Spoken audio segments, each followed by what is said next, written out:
রাজনৈতিক মাছ ইলিশ, এই যে একটা টুকরা, এই টুকরাটার দাম পড়েছে 150 টাকা পিস। এটা কিন্তু মাঝারি সাইজ ইলিশ। আমি যদি বড় সাইজের ইলিশ কিনতাম তাহলে এক টুকরা পড়তো 250 টাকা, যা এক পা গরুর মাংসের সমান।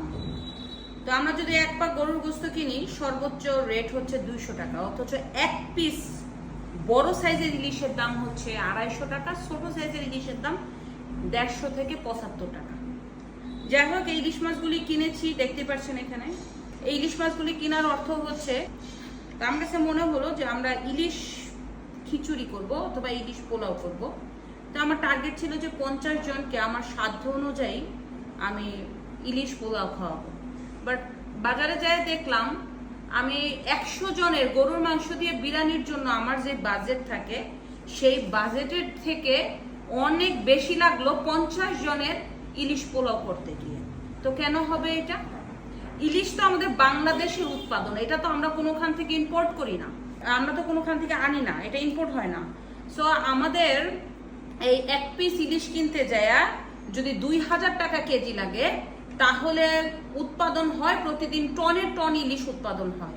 কিন্তু এই টনের টন ইলিশ উৎপাদন থাকা সত্ত্বেও যদি আমরা সাধারণ মানুষটা নাগালের বাহিরে একটা ভালো সাইজের পদ্মার ইলিশ কিনে যদি আমরা খাই, তাহলে 2200 থেকে 2500 টাকা পড়ে যদি বড় মানের ভালো সাইজের ইলিশ মাছ খান। তাহলে আপনারা বলেন তো, গরিবরা কি খেতে, সাধারণ মানুষটা কি এই ইলিশের বাহিরে কি ইলিশ খেতে পারে?